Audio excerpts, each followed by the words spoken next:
প্রিয় দর্শক আসসালামু আলাইকুম। দেখতে পাচ্ছেন আজকে আমাদের লেয়ার মুরগিগুলোকে ডিজিটাল অটো মেশিন দিয়ে কিন্তু ঠোঁট ছ্যাঁক দেওয়া হচ্ছে। মূলত আমাদের এই শেডের লেয়ার মুরগিগুলোকে ঠোঁট ছ্যাঁক দেওয়া হচ্ছে। তো ঠোঁট কেন ছ্যাঁক দেওয়া হয় আজকের এই ভিডিওতে আপনারা জানতে পারবেন এবং ডিজিটাল মেশিন ইউজ করার যে সুবিধা সেই সম্পর্কেও আজকের এই ভিডিওতে আপনারা জানতে পারবেন। তো সম্পূর্ণ ভিডিওটা অবশ্যই দেখবেন।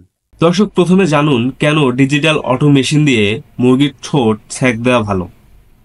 ১. সঠিক ও সমানভাবে ঠোঁট ছাঁটাই করা যায়। ২. কম স্ট্রেস ও কম রক্তক্ষরণ হয়। ৩. দ্রুত ও দক্ষতার সঙ্গে করা যায়। ৪.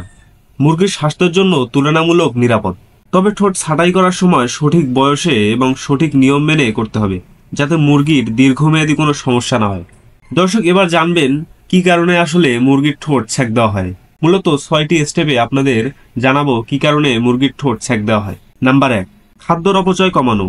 ঠোঁট ছেড়ে দিলে মুরগি খাবার নষ্ট করতে পারে না, ফলে খাদ্যের অপচয় কমে যায় এবং খাদ্য ব্যবস্থাপনা আরও কার্যকর হয়। ২.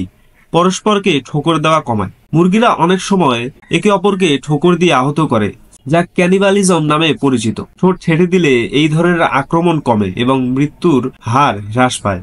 ৩. ডিম উৎপাদন বৃদ্ধি। মুরগি যখন কম স্ট্রেসে থাকে এবং আহত হয় না, তখন তাদের ডিম পাড়ার ক্ষমতাও বেড়ে যায়। স্বাভাবিকভাবেই উৎপাদনশীলতাও বেড়ে যায়। ৪. আঘাতজনিত সংক্রমণ কমায়।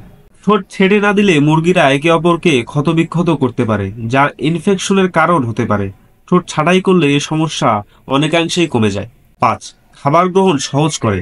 অটো ডিজিটাল মেশিনের মাধ্যমে ঠোঁট ছেড়ে দিলে এটি মসৃণভাবে হয় এবং মুরগির জন্য খাবার খাওয়া সহজ হয়, যা তাদের বৃদ্ধির জন্য উপকারী। ৬. খাবারের ব্যবস্থাপনা সহজ হয়। ঠোঁট ছাঁটাই করা মুরগিরা সাধারণত কম ঝগড়া করে এবং পরিবেশে শান্ত থাকে, ফলে খাবারের ব্যবস্থাপনা সহজ হয়ে যায়। তো দর্শক আজকের এই ভিডিওতে আপনাদের স্টেপ বাই স্টেপ জানানো হলো কেন মুরগির ঠোঁট ছ্যাঁক দেওয়া হয় এবং ডিজিটাল অটো মেশিন দিয়ে মুরগির ঠোঁট ছ্যাঁক দেওয়ার যে উপকারিতা সেই সম্পর্কে। আশা করি আজকের এই ভিডিওটি আপনাদের অনেক উপকারে আসবে। যদি উপকারে আসে তাহলে অবশ্যই একটি লাইক করবেন এবং পরবর্তীতে কি সম্পর্কে ভিডিও চান এই ভিডিওর কমেন্টে বলতে পারেন। তো দর্শক সকলের সুস্বাস্থ্য ও দীর্ঘায়ু কামনা করে আজকের ভিডিও এখানেই শেষ করছি। ভালো থাকবেন সবাই। আসসালামু আলাইকুম।